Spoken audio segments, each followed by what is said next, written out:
একদিন বোনরা মিলে করলাম পিকনিক। হ্যালো এভরিওয়ান, আমি রিক্তা চলে এসেছি তোমাদের সঙ্গে শীতকালের প্রথম পিকনিকের মিনি ব্লগ নিয়ে। হ্যাঁ, বাড়িতেই করেছিলাম। আমরা বোনরা মিলে হঠাৎ করেই ঠিক করি বাড়িতে যখন আছে একটা পিকনিক করাই যায়, তাই শুরু করে দিলাম পিকনিকের তোড়জোড়। প্রথমে এখানে বসে আমরা সবাই মিলে কিছু কাটাকুটি করে নিলাম সবজিপাতি। শুধু আমরা নয়, অ্যানিও আমাদের সাথে ছিল। অ্যানি দেখো কি সুন্দর করে মটরশুঁটি ছাড়াচ্ছে। বছরের মধ্যে পিকনিকের রান্না তো দিদিই করবে, তাই দিদি এখানে রান্নাও বসিয়ে দিয়েছিল। প্রথমে মাংসের জন্য পেঁয়াজ ভেজে নিচ্ছিল, তারপর মাঝখানে আমরা কিছু টুকটাক খেয়েছিলাম, যেগুলো চিপস, কুরকুরে, আগের দিন বাবার জন্মদিনের কেক, এগুলো দিয়েই আমরা টিফিনটা সারলাম পিকনিকের।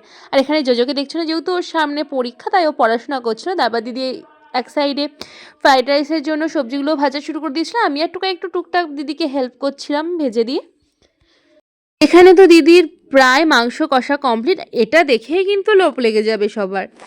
মাংস কষার সাথে সবার আবার টুকটাক খিদে পেয়ে গেছিলো, যেহেতু বেশ অনেকটা বেলা হয়েছিল। তাই আগের দিন বাবার জন্মদিনের জন্য নলেন গুড়ের পায়েস হয়েছিল, সেটাও আমরা সবাই মিলে খেয়েছিলাম। অ্যানিও একটু টেস্ট করেছিল, ওর কিন্তু বেশ ভালো লেগেছে এই পায়েসটা খেতে। খাওয়া দাওয়া কমপ্লিট করে আবার এদিকে ফ্রাইড রাইসের জন্য ডিম, চিকেন এইগুলোও ভাজা শুরু হয়ে গেছিলো। আর তারপর দিদি না আমাদের সকলের জন্যই মাংস তুলেছিল একটু টেস্ট করার জন্য যে কেমন খেতে হয়েছে। তারপর আমরা বেশ খানিকক্ষণ পর স্যালাডগুলো কেটে খেতে বসে গেছিলাম। ও ভুলেই গেছিলাম, বাউ কাকা কিন্তু আমাদের জন্য রসগোল্লা আর কালো মিষ্টিও নিয়ে এসেছিল।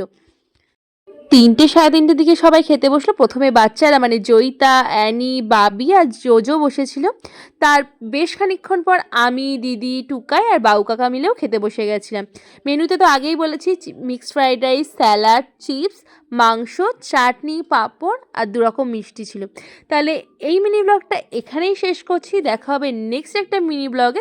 ভালো ভালো মিনি ব্লগ নিয়ে খুব শীঘ্রই তোমাদের সঙ্গে দেখাবে, তার জন্য চ্যানেলটা সাবস্ক্রাইব করে দিও।